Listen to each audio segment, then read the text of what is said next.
قاضی اعجاز مالکی نے، شیخ عبدالحق محدث دہلوی نے، دیگر بزرگ جو سیرت نگار گزرے انہوں نے لکھا ہے کہ نبی پاک صلی اللہ علیہ وسلم کے اندر 100 مردوں سے زیادہ طاقت تھی. 100 مردوں سے زیادہ طاقت. اب جو بات کہنے لگا ہوں، جو نتیجہ دینے لگا ہوں، اس پر خاص توجہ آپ فرمائیں گے. ذرا فکری طور پر، نظریاتی طور پر ایک چیز کو سمجھیے. ہم سمجھتے ہیں کہ جوان لڑکا ہے جی جو مرضی کرے، عمر ہے جی. آپ ذرا بات پر غور کیجئے گا کہ حضور صلی اللہ علیہ وسلم میں طاقت 100 مردوں سے زیادہ ہے اور حیا کواری لڑکیوں سے بھی زیادہ ہے. ذرا اس بات کا تقابلی جائزہ کیجئے گا کہ طاقت 100 مرد سے زیادہ ہے لیکن حیا کواری لڑکی سے بھی زیادہ ہے. اس کا معنی یہ ہوا کہ جس ٹہنی کو پھل زیادہ لگ جاتے ہیں وہ جھکا کرتی ہے. تو حیا تو حسن ہے، حیا تو آپ کو پاک صاف کرے گا، حیا تو آپ کو نرالا کرے گا، انوکھا کرے گا. وہ ہمارے ایک دانشور ہیں، انہوں نے مضمون لکھا، کئی باتیں بڑی پسند آتی ہیں. وہ کہتے ہیں کہ میری اہلیہ، ان کو بھی کسی نے مس گائیڈ کر دیا تھا، حالانکہ اچھی خاتون ہے، کسی نے مس گائیڈ کر دیا.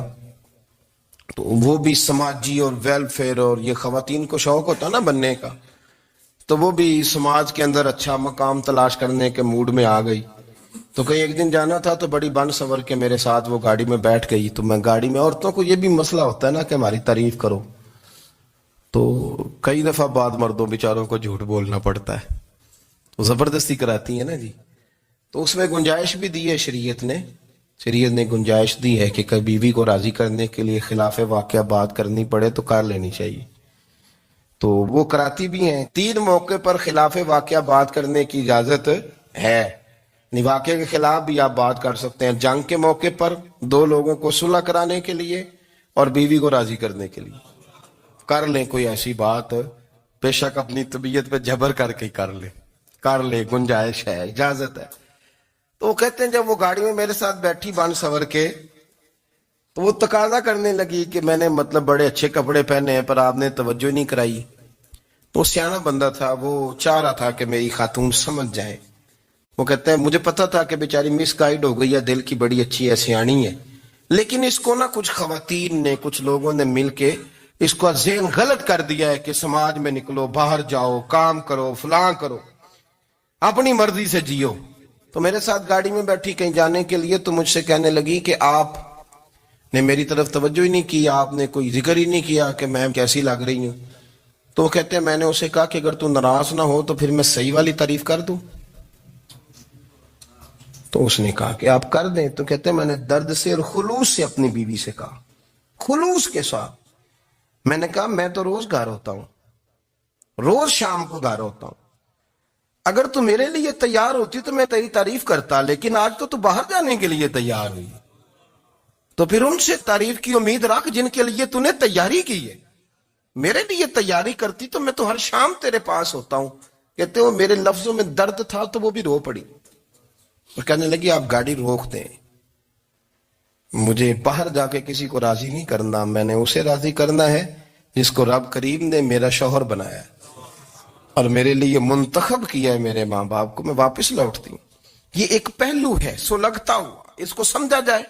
رسول کریم صلی اللہ علیہ وسلم عرب کی کواری لڑکیوں سے زیادہ حیا والے تھے. کواری لڑکیوں سے زیادہ حضور حیا فرمایا کرتے تھے.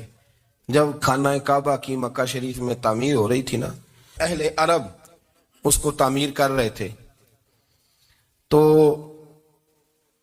نبی پاک صلی اللہ علیہ وسلم اپنے چچا حضرت عباس کے ساتھ خانہ کعبہ کی تعریف میں مصروف تھے. تو عرب کے لوگ چونکہ لمبا کرتا پہنتے تھے پیروں تک، تو نیچے اگر کسی وقت کوئی چیز نہیں بھی ہوتی تھی تو کسی کو وہ نظر نہیں آتی تھی، چونکہ پردہ رہتا تھا، لمبا کرتا پہنا ہوا ہوتا تھا. تو جب بچے، سرکار کی عمر مبارک بھی ابھی تھوڑی تھی، تو اس طرح بچے جب نکلتے تو وہ کئی دفعہ اپنی تہمت اتار دیتے نیچے سے، اور کوئی مزدوری کرنے لگتے تو 3-4 طے کر کے تہمت کی کندھے پہ رکھ لیتے. جس طرح کبھی دیہاتوں میں لوگ کپڑا سر پہ رکھتے تھے کہ اوپر اگر کوئی وزنی چیز رکھیں گے تو وہ تکلیف نہیں دے گی. نبی پاک صلی اللہ علیہ وسلم بھی سب لوگوں کے ساتھ خانہ کعبہ کی تعمیر میں شامل تھے.